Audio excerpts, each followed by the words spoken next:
Welcome to Grace Fellowship Baptist Church Wednesday evening Bible study for Wednesday, June 28th, 2022.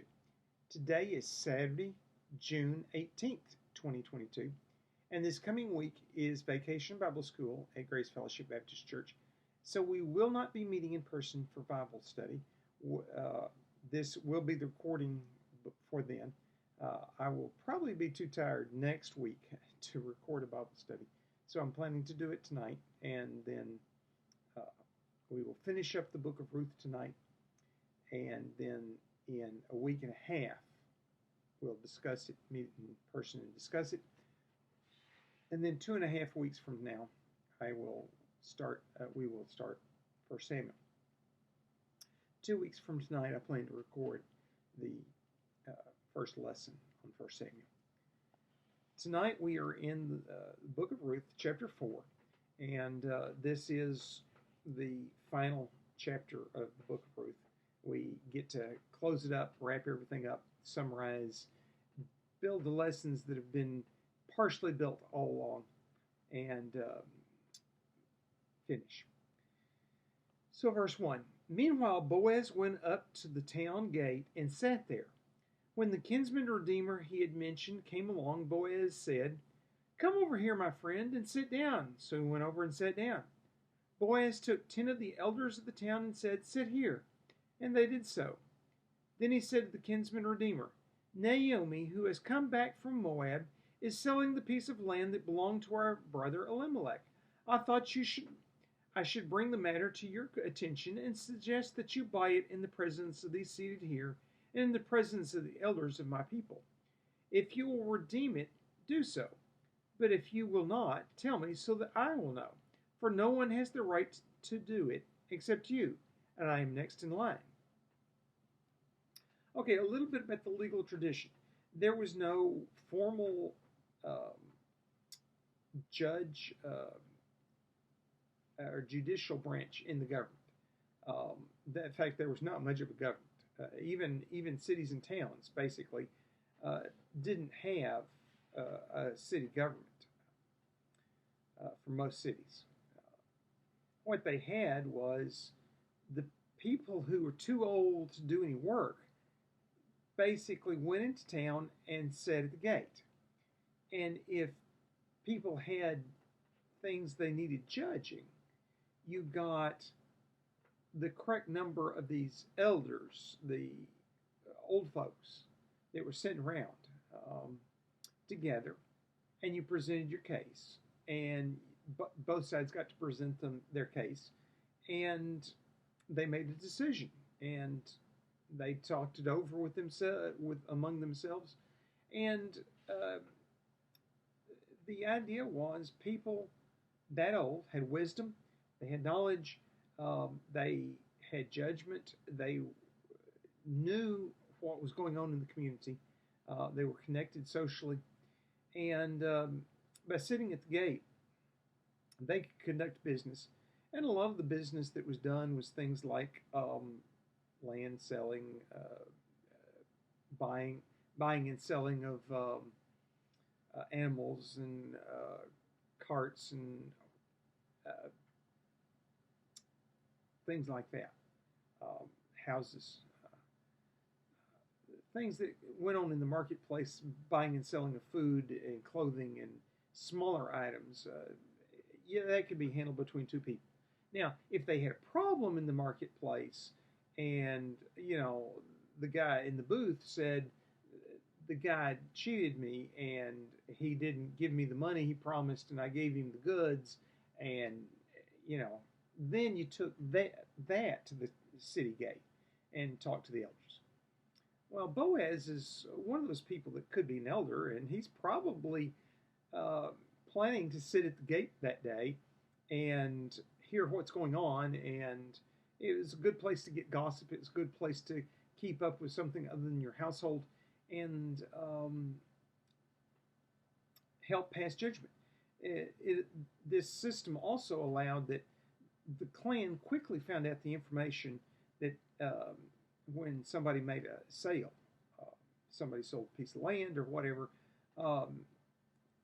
the old folks then that night came home and told their household, and so if 10 people were involved in that sale as elders, then 10 households knew the next day, and their servants, and the servants would talk to the neighbors on each side, and wives would talk to the wives on either side, and pretty soon everybody knew. It was a pretty good system to make sure everybody knew what was going on, and uh, it also was a pretty good system to keep people from getting cheated because you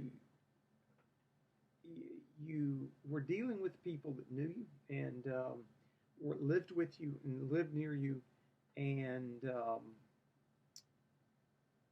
if they had a decision that's too hard for them, or you didn't like their decision, you could bump it up to the priestly court and go take it to one of the towns of the priest and get the priest assembled and do it.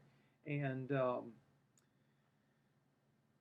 they kind of were the appeals court for hard decisions or whatever. Um, but they didn't go and review all decisions. All legal decisions were kind of essentially a lawsuit. Even a sale of a piece of property. You just got the two people together and they made the sale, and then everybody remembered, oh, so and so owns that piece of land instead of him.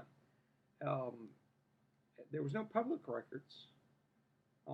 If the public community thought that that guy owned it, that guy owned it. If he tried to make a secret sale to this guy and got money, he still owned it. You had to do it in front of the people of the town for the people of the town to know that you sold the land and that you got money and you gave money to somebody else, And Boaz is using this court system, and he's being coy in one sense. He's being smart to how he does it. He gets this guy and says, hey, Naomi's selling some land. It's your right to redeem it. She's back in town, and, the land is hers. So she needs it sold so she has some money to support herself. This is and everybody knows that. He doesn't have to explain that, she's been gone a long time, and no. Because she's back, the land's hers. And the kinsman redeemer, and as I mentioned last week in chapter 3, the kinsman redeemer, the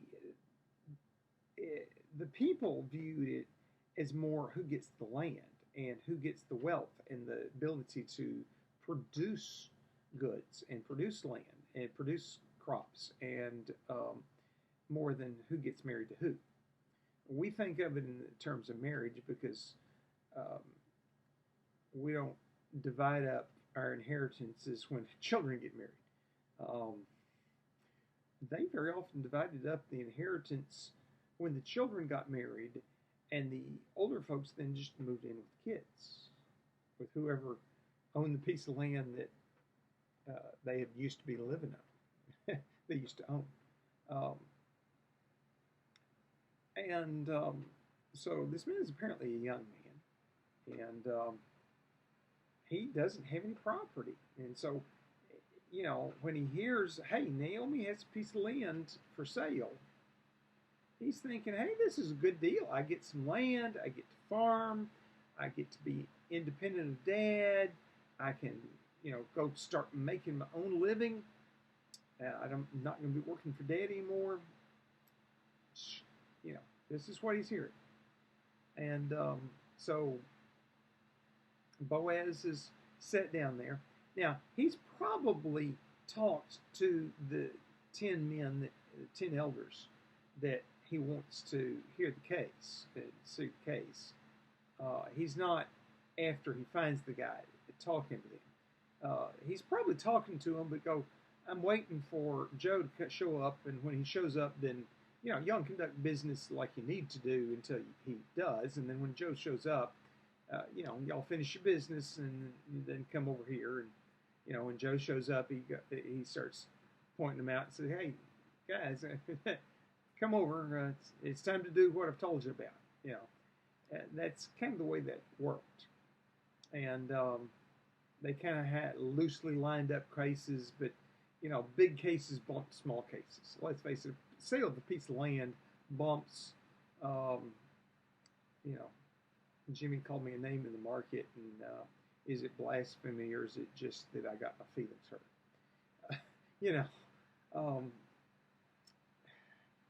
and probably the older men are like rolling their eyes, going, "Yeah, we have to make this decision, but you just got your feelings hurt." That's just the way it is.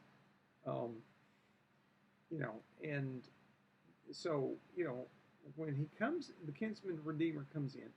Boaz says, "Sit down here," and he goes and gets the guys, and 10 of them. Now, anybody could listen. That's the thing about sitting at the gate. It's a place of commerce, and people are coming and going, and you're by the side of the road. And it's not just these 10 men that are going to make the decision that are going to hear the case and hear about it. If you saw something going on and you knew that you were going to get the juicy piece of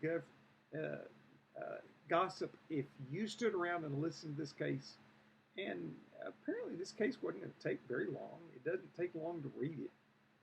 If it took 10 minutes, it was probably a long, complicated case for selling a piece of land.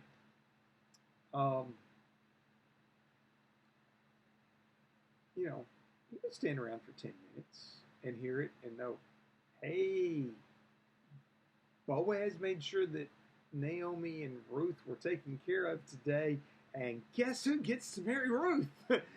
Hot gossip, man. That's commodity.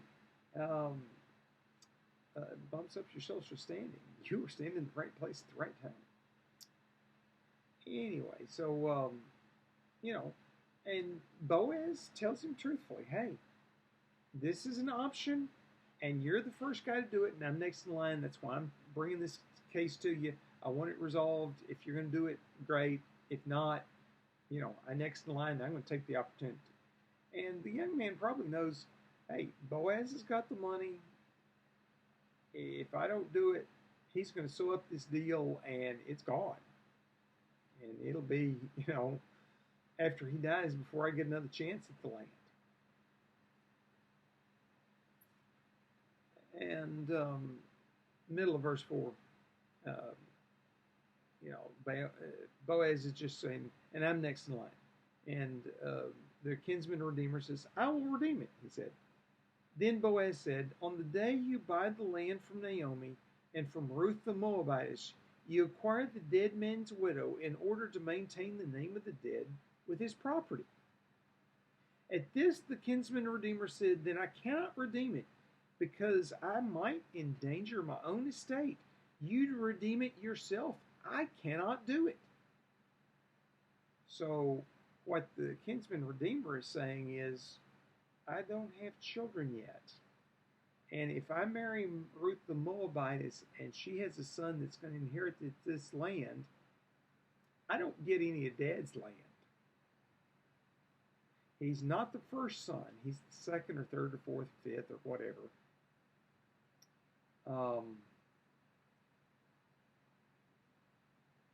Or his dad hasn't inherited yet. And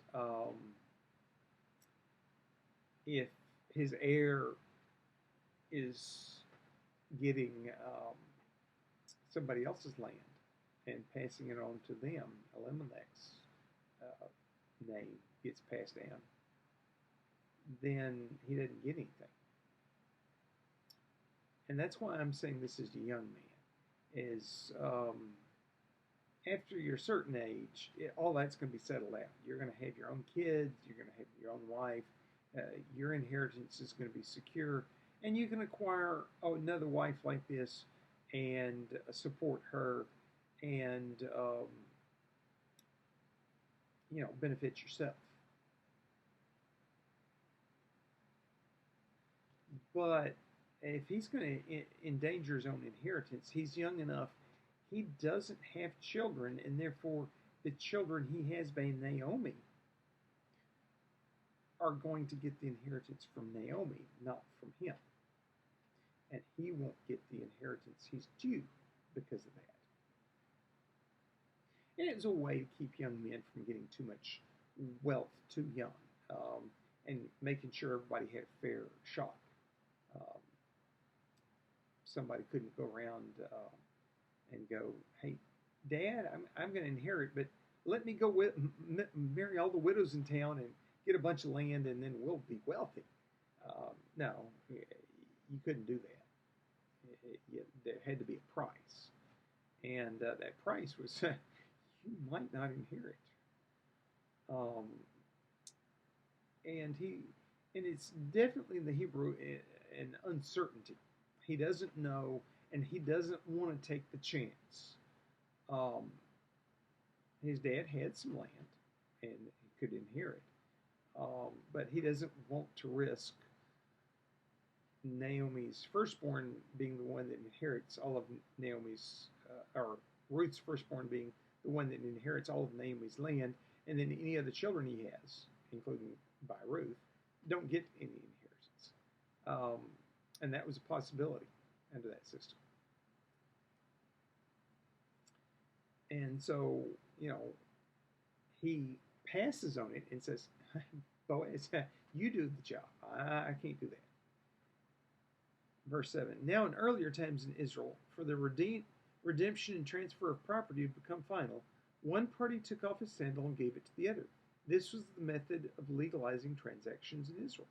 So the kinsman redeemer said to Boaz, buy it yourself, and he removed his sandal. So, this is that symbol that, hey, I'm serious about this transaction. What I've just said is, and he takes the sandal off and he hands it to Boaz. It's not that he gave Boaz the sandal. Boaz didn't need the sandal.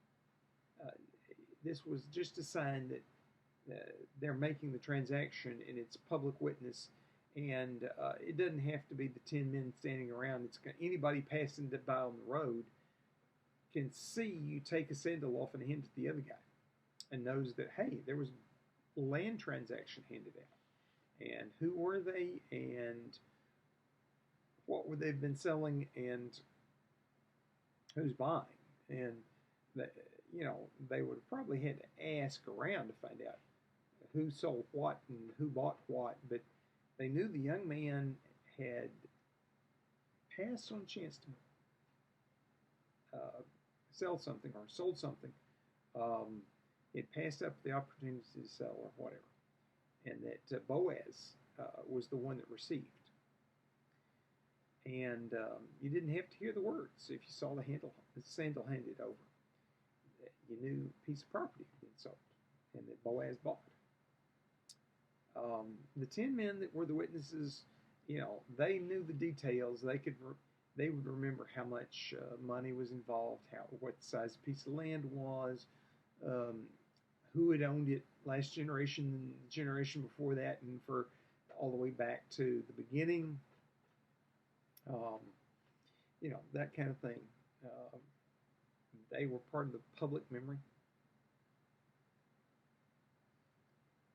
Verse 8, so the kinsman redeemer said to Boaz, buy it yourself, and he removed his sandal.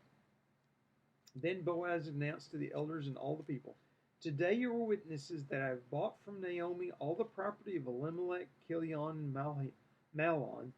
I have also acquired Ruth the Moabitess, Mahlon's widow, as my wife, in order to maintain the name of the dead with his property, so that his name will not disappear from among his family or from the town records. Today you are witnesses. Then the elders and all those at the gate said, we are witnesses. May the Lord make the woman who is coming into your house like Rachel and Leah, who together built up the house of Israel. May you have standing in Ephrath and be famous in Bethlehem. Though the offspring the Lord gives you by this young woman, may your family be like that of Perez, whom Tamar bore to Judah.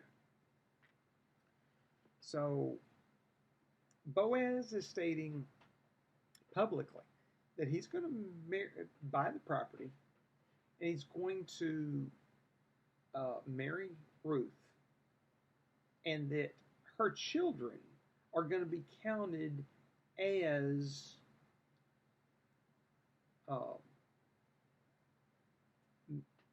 Mahlon's children, her husband, her first husband, and that they're going to inherit this land.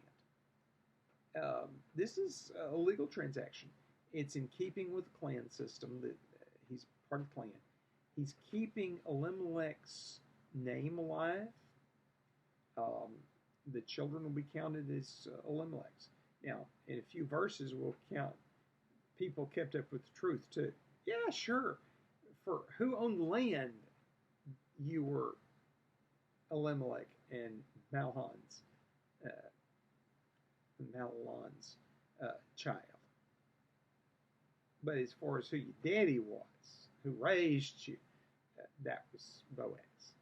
Um, you know, uh, the Jews understood the legal fiction there and the necessity for it and what its purpose was. It wasn't really to create children. It was to keep the land evenly distributed so it didn't end up in the hands of a few very wealthy people and everybody else be without. And it kept the um, inheritance of land spread out. And so Ruth and her children would be provided for. They would have land. They could make it their own. And these men gave what was a fairly ritualistic blessing. They were going to bless Boaz and his children that he had by Ruth. And, they say they're witnesses, they know, and they're going to be able to tell, and in fact, they do tell. Everybody in the town will know, probably by dark, that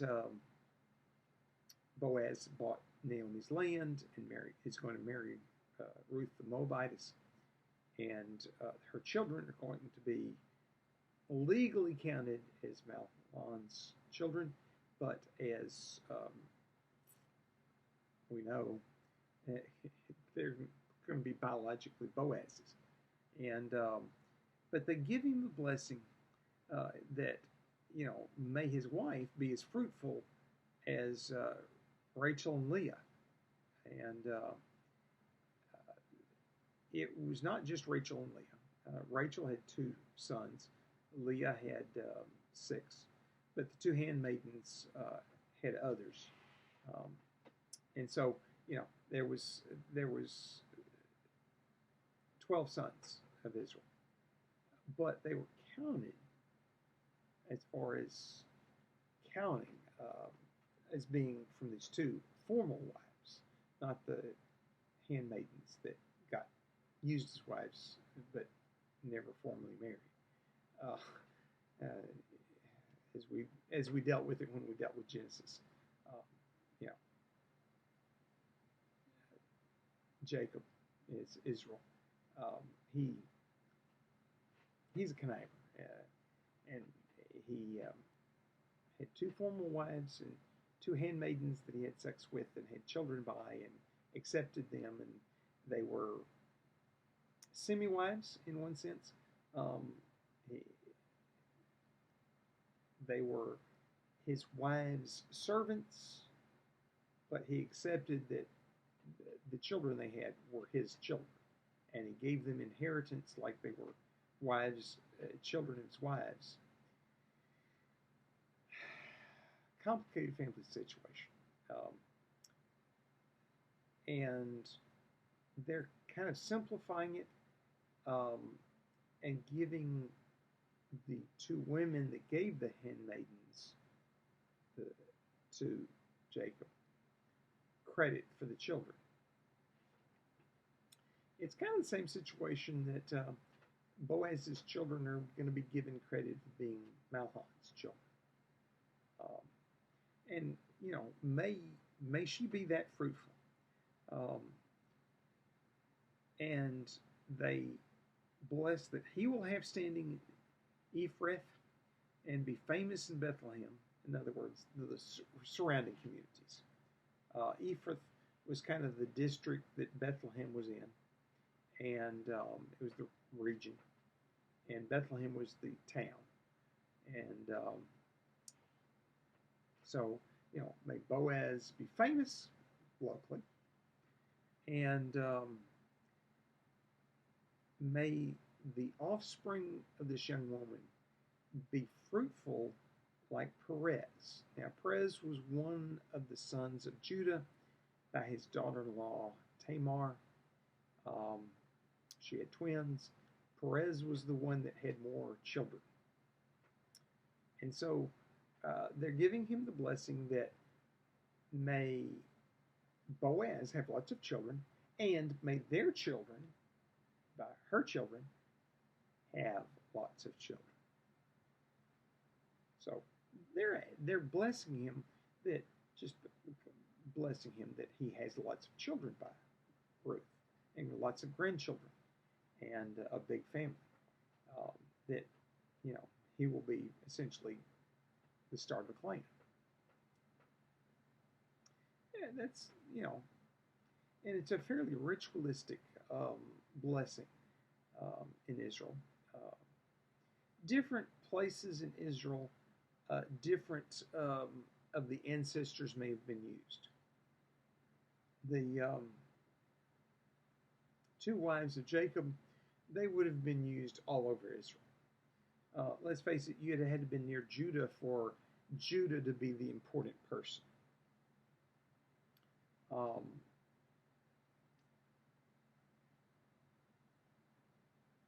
If you had been off, say, in Manasseh, they would have used one of Manasseh's sons. There was other examples. And you could go look through the genealogies in Genesis and the beginning of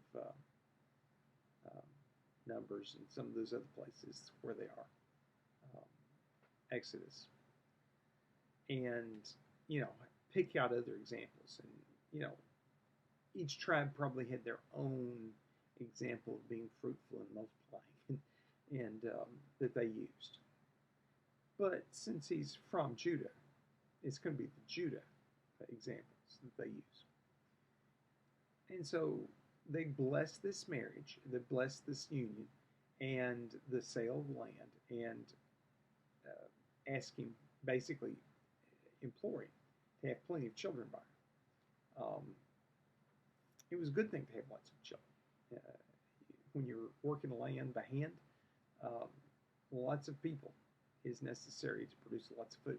And of course, the more people you got, the more food you need, but the easier it is to produce it.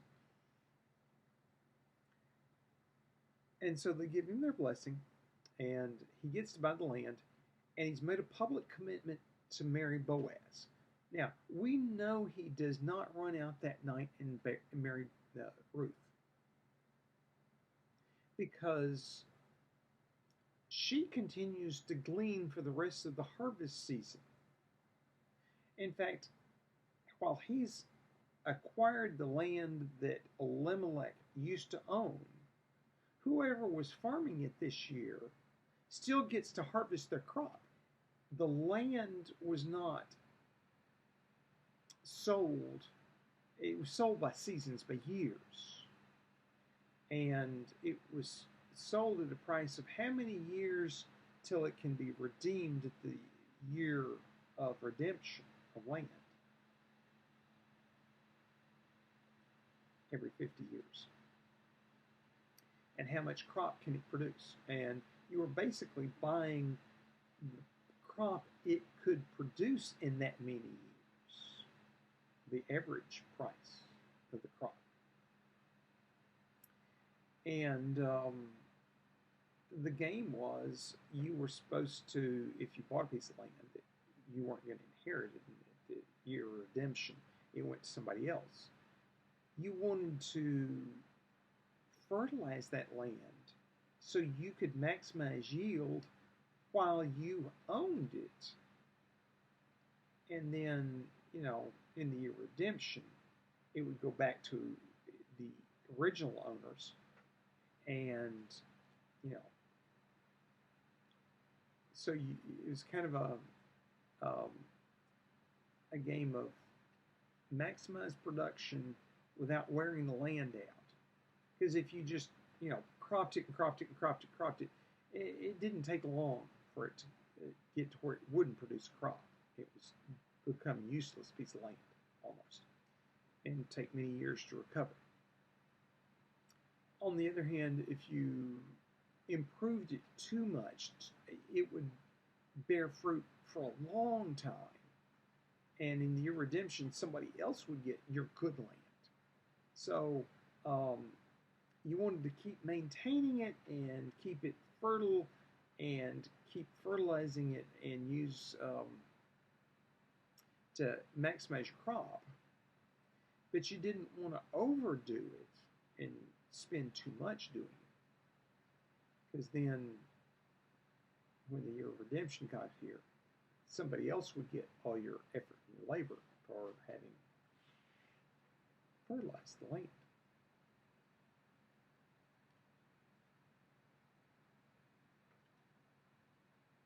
Okay, and so so whoever is farming it this year, they get to harvest their crop. That's the long and short of that. Until harvest is finished, while the transaction's been made, you can't take possession yet. So whoever planted the crop in the spring is harvesting it.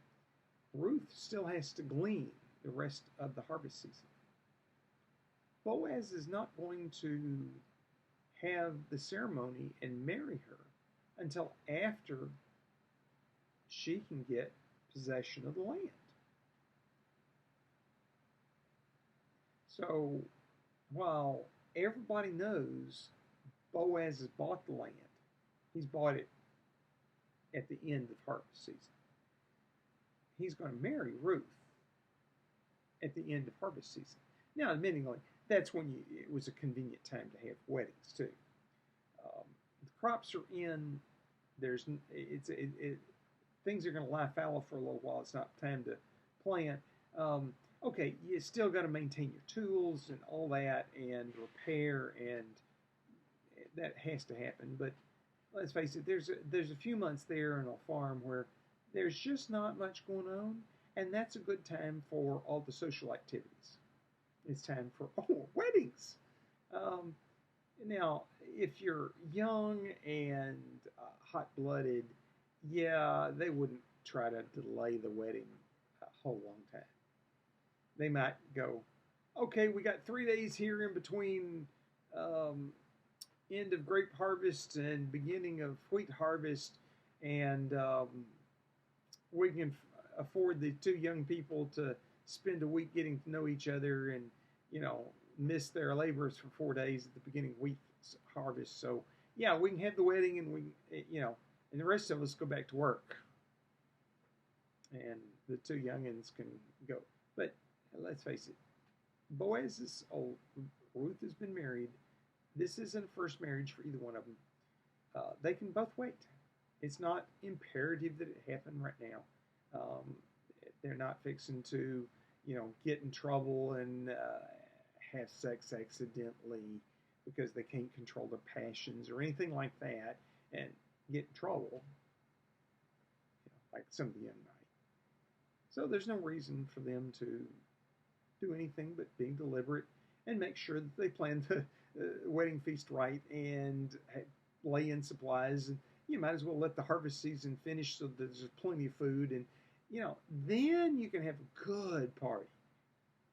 And so the plan, Boaz is fixing to throw a big party for what for him is kind of a minor wedding, minor marriage. This isn't his first wife. His kids have probably already inherited. They're working the land. Anyway, now let's hear the rest of the story. And this is where the meat of Ruth starts getting it here. We've learned the story, we know the story, we know the culture. Verse 13. So Boaz took Ruth, and she became his wife. Then he went to her, and the Lord enabled her to conceive, and she gave birth to a son. The women said to Naomi, Praise be to the Lord, who this day has not left you without a kinsman redeemer. May he become famous throughout Israel. He will redeem your life and sustain you in your old age. For your daughter-in-law, who loves you and is better to you than 7 sons, has given him birth.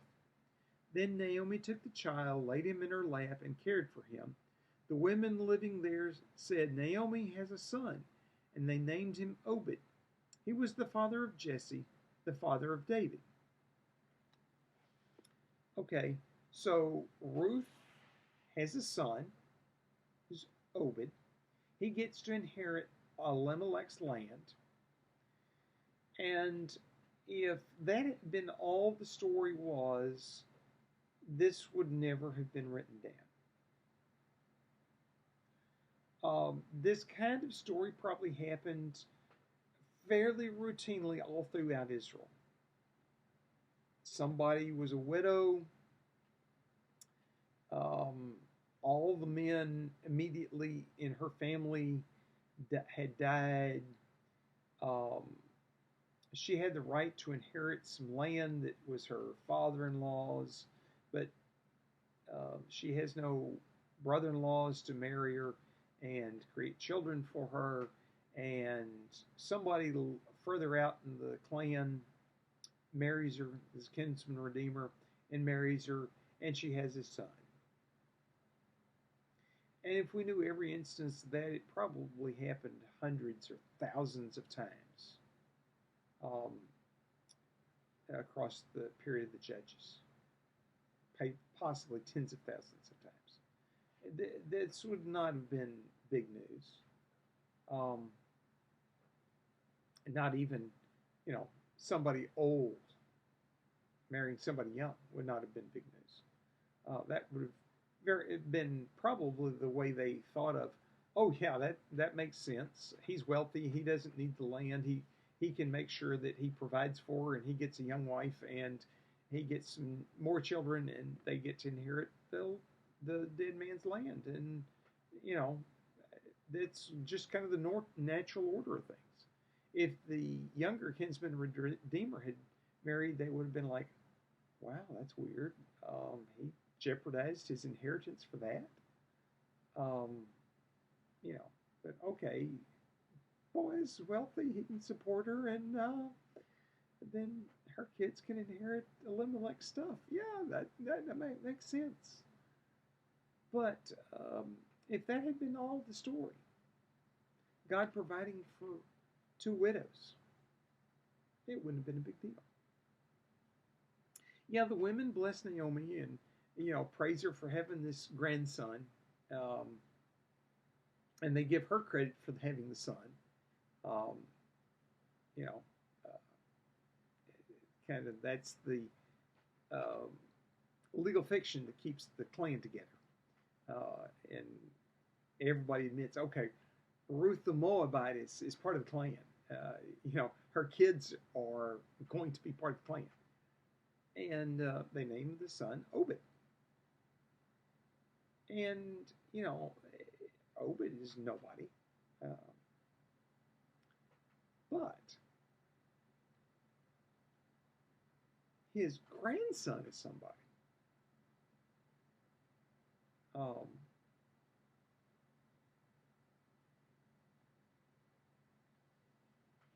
So Ruth, the importance of the story of Ruth is the great-grandmother to King David. And that's why this story was important to the Israelites.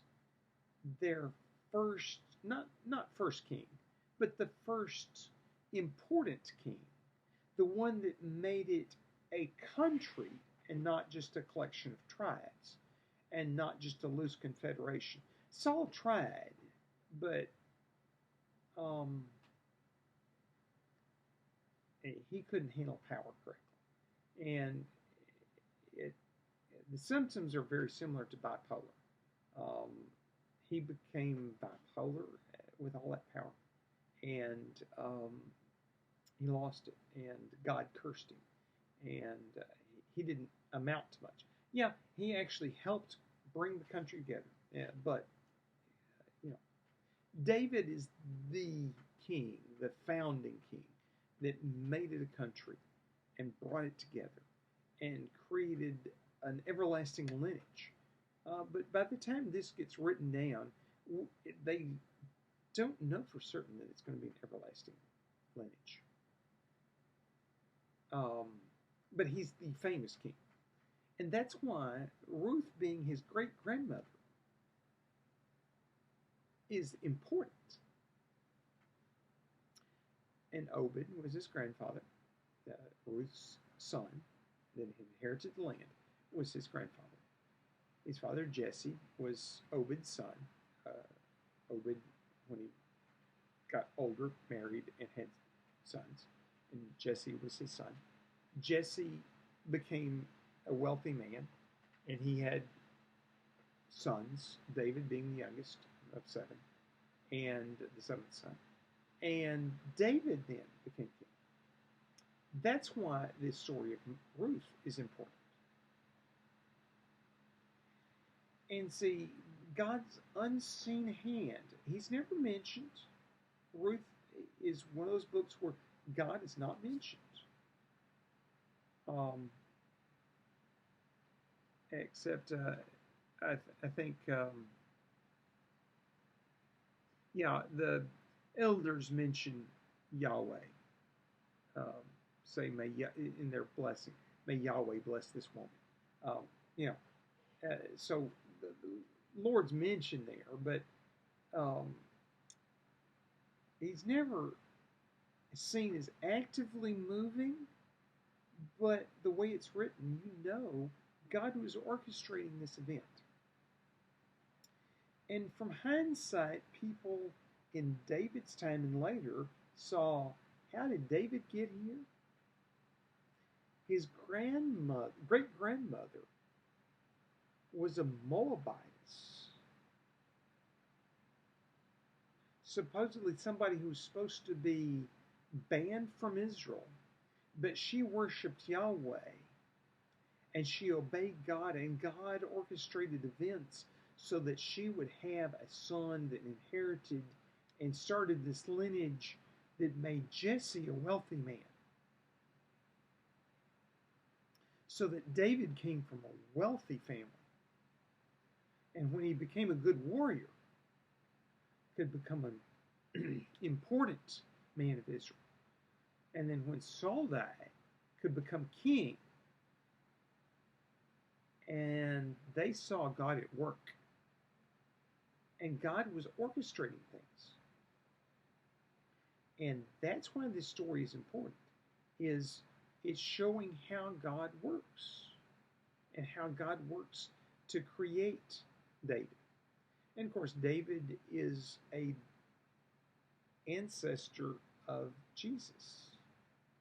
So God was working not just to create the first king, the first important king, but to produce the Messiah, the anointed one, that was both king and priest and prophet and Lamb of God that takes away the sin of the world.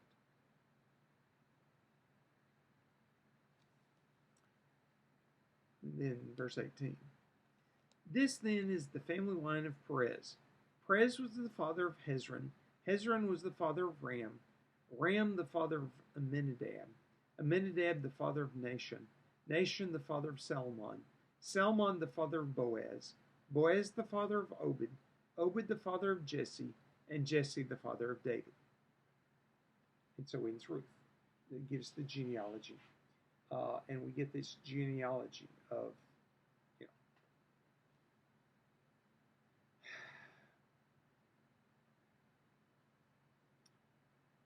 know. And the thing that is interesting, Amminadab is mentioned.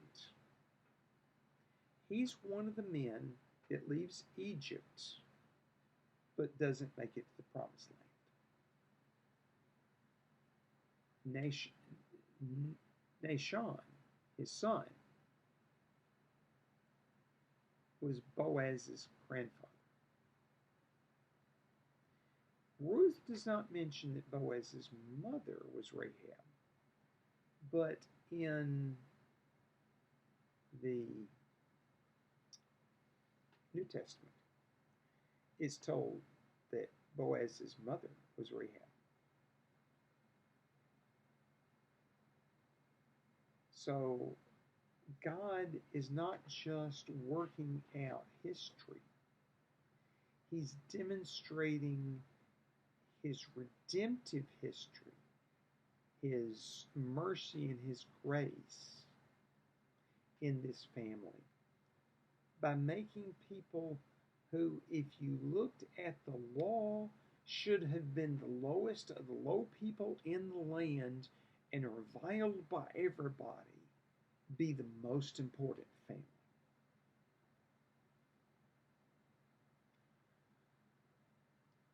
The offspring of a Canaanite marries a Moabitess,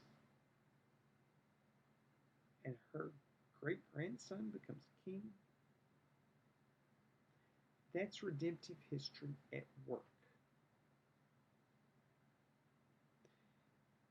God never meant for the people to be so self-absorbed they did not interact with the people around them, and they did not marry them. He did not want them worshiping the other gods. But He told them from the beginning, you will be a nation of priests to the world. And they didn't do that. But the people who did go out and proselytize and brought in people, such as Mahlon did with his wife, Ruth, and convinced her to worship Yahweh, convinced her enough that she was willing to abandon her people and go live with another widow that couldn't have children, with no knowledge that she would ever get married again, that the clan would do anything. She probably knew that there was a significant chance that she would be ostracized when she got to Israel. Yet she had enough faith in Yahweh and didn't believe in the other gods, the gods of Moab, that she was willing to leave family behind and potentially be ostracized and never get to marry, to be with Naomi and worship Yahweh. And she did, and Yahweh honored that. God honored that. And it was part of redemptive history that He was bringing up the first king and going to, from that lineage, bring up the Messiah and redeem everybody.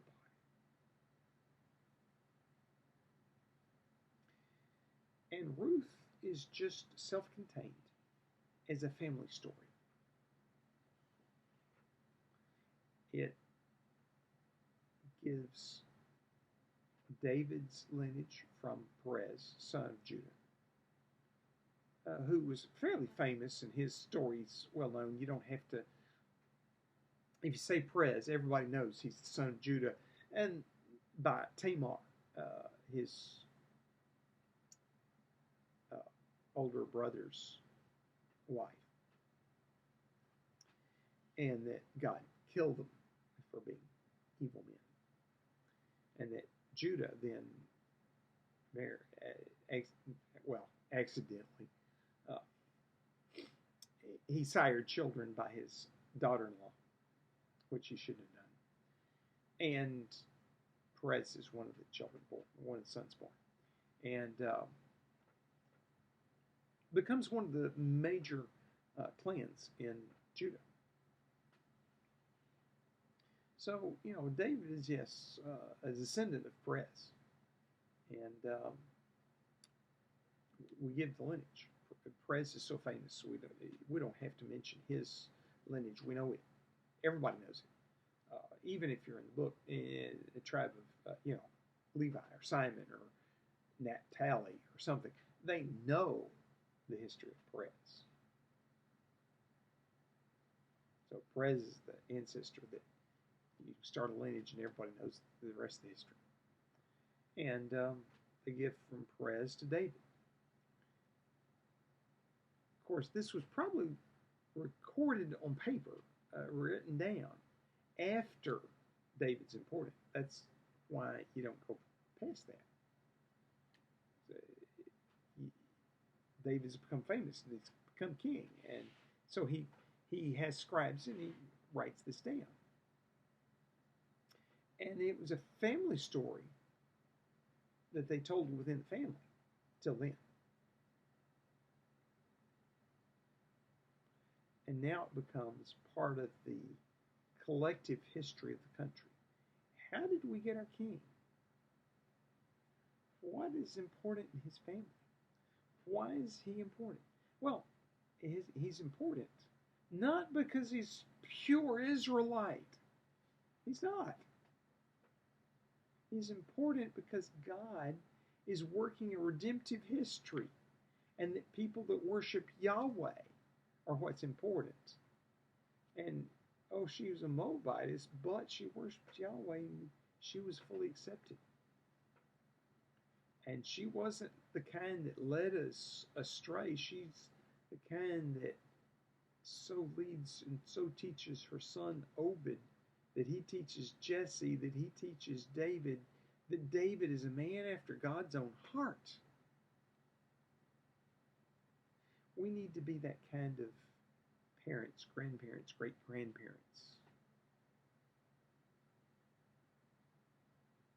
We also need to be the kind of man that Boaz was, and Jesse was, and David was. That they worshiped Yahweh.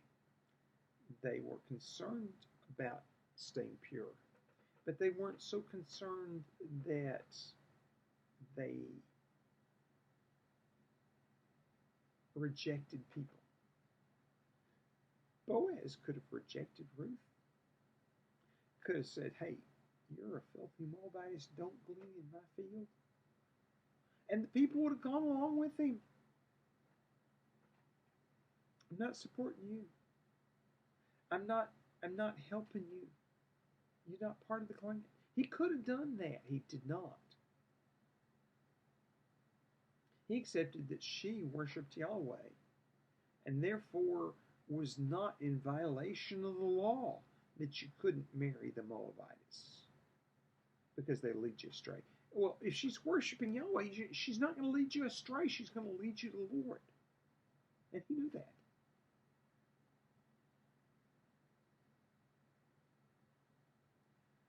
Holy Father, help us to be people who understand the purpose of the law and live by the purpose like Boaz did. Have us to be people who raise our children, our grandchildren, our great-grandchildren to worship you, and that we will pray and seek your face and turn from our wicked way, and that we will be humble before you.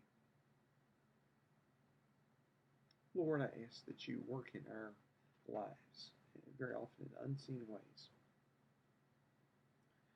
to bring it about. And that, Lord, help us to be faithful witnesses for you, understanding what purity is, but not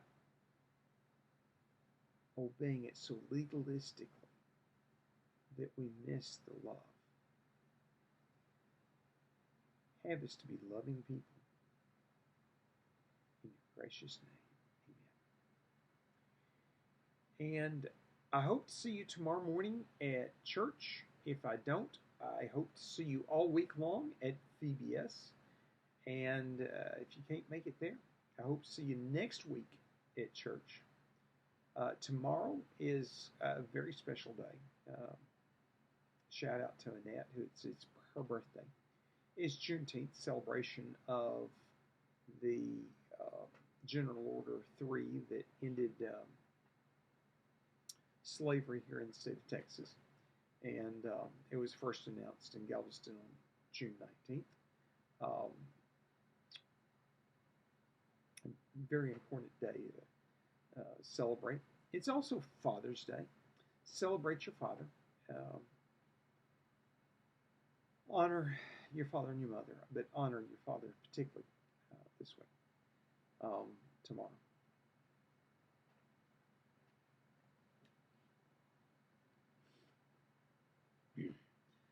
Next Sunday, then, will be VBS Sunday, where we celebrate what has happened this coming week.